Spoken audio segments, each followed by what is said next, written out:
por uma pedagogia dos direitos humanos palestinos. Por Francirois Campos Barbosa, professora da Faculdade de Filosofia, Ciências e Letras de Ribeirão Preto da USP.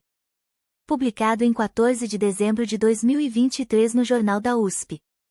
A Declaração Universal dos Direitos Humanos foi adotada e proclamada pela Assembleia Geral das Nações Unidas, Resolução 217-3, em 10 de dezembro de 1948.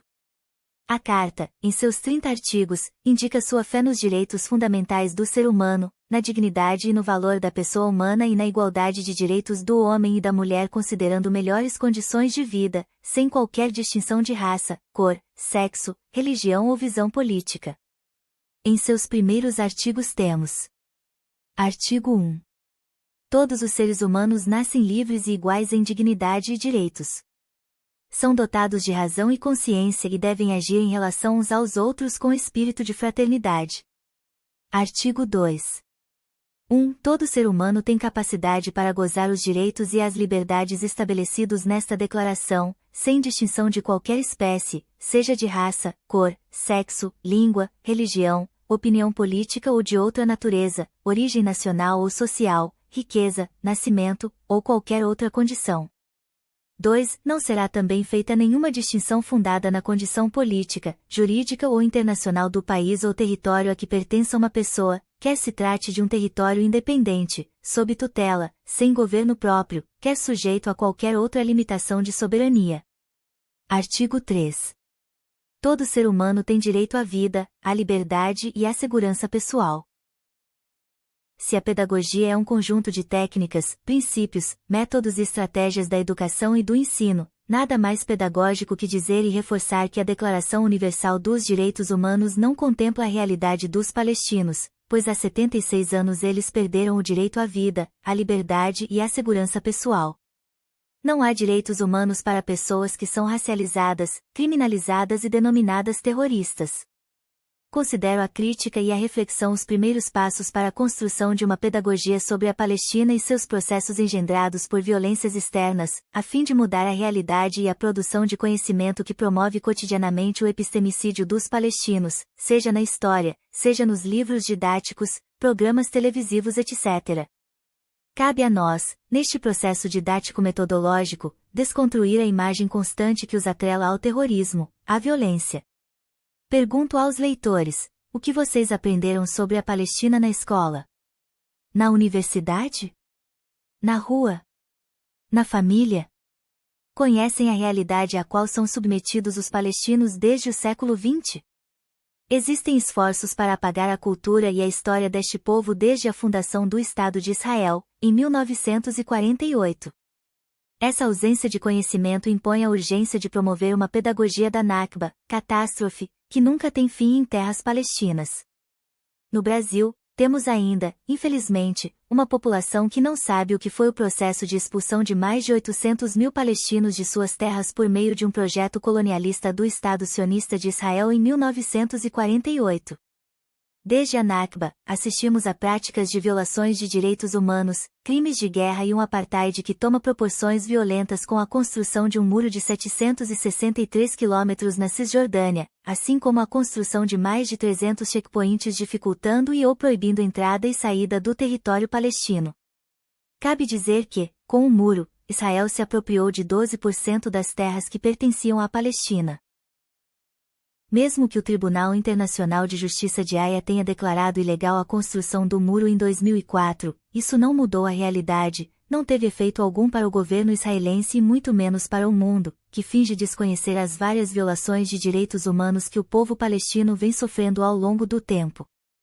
O muro viola a Declaração Universal dos Direitos Humanos quando separa famílias, e isso é possível constatar em documentários sobre o tema. São várias as violações, começando pelo respeito à propriedade, nunca cumprido, pois os palestinos tiveram suas terras confiscadas, beneficiando mais de 700 mil colonos israelenses na Cisjordânia e em Jerusalém Oriental. Quando nos deparamos com a liberdade de culto, basta olhar para inúmeras vandalizações promovidas por soldados israelenses na Mesquita Al-Aqsa durante o mês do Ramadã, mês do jejum islâmico, assim como profanações por colonos israelenses dos lugares santos e de culto cristãos e muçulmanos e as agressões a membros do clero. O muro, por sua vez, dificulta a passagem de cidadãos palestinos em busca de assistência médica e ou para visitar familiares, restringindo o direito de ir e vir. Em 7 de outubro de 2023 assistimos à violência brutal do Hamas em ataque a Israel, o que fere também leis internacionais, e deve ser repudiado com veemência. No entanto, não podemos apenas localizar essa data quando tratamos de violações de direitos humanos, é preciso rever a história desses povos, e rever todo o desamparo ao qual a faixa de Gaza e a Cisjordânia foram colocadas nas últimas 7 décadas. São mais de 2 meses em que vemos palestinos sendo assassinados de forma brutal, levando crianças, mulheres e homens à agonia extrema.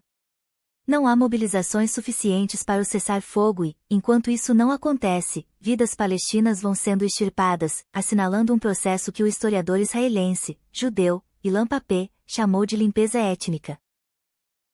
Temos discutido muito o racismo estrutural, título do livro do ministro dos Direitos Humanos e Cidadania do Brasil, Silvio Almeida. No entanto, leitores não associam os mesmos efeitos da necropolítica vivida por pessoas negras no Brasil com o que vivem os palestinos.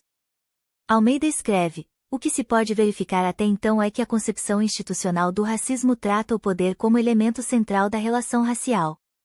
Com efeito, o racismo é dominação. Os palestinos vêm sendo dominados e racializados por uma estrutura de poder que promove a necropolítica vivenciada por todos os homens e mulheres não brancos as que habitam o seu território. O racismo estrutural está em toda parte, tanto no Brasil, como na Palestina.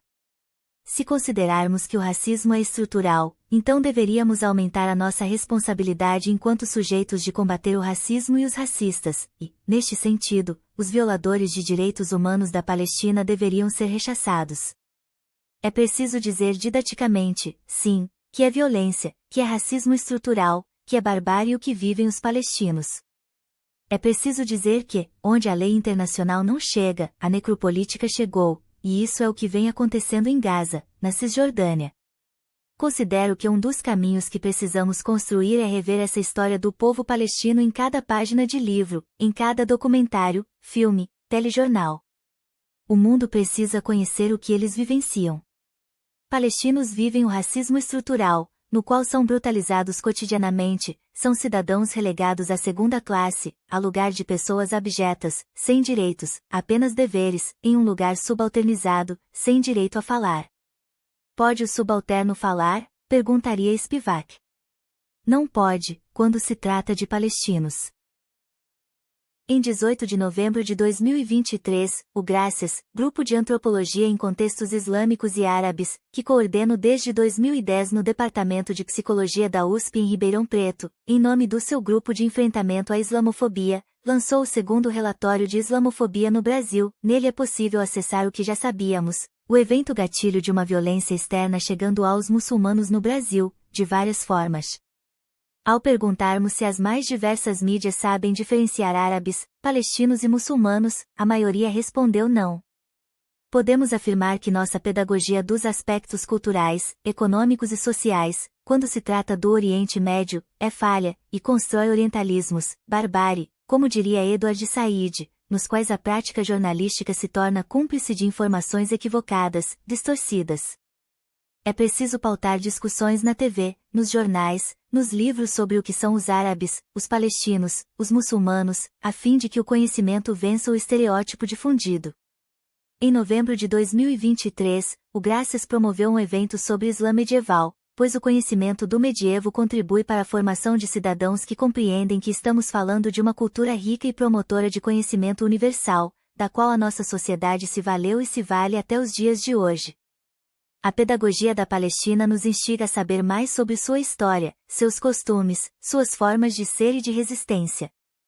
Mesmo que matem o último poeta, o último cientista, estaremos aqui, não deixaremos que vozes palestinas silenciem, porque a força do conhecimento ultrapassa muros, checkpoints, e a promoção dos direitos humanos é um dever de cada cidadão no mundo.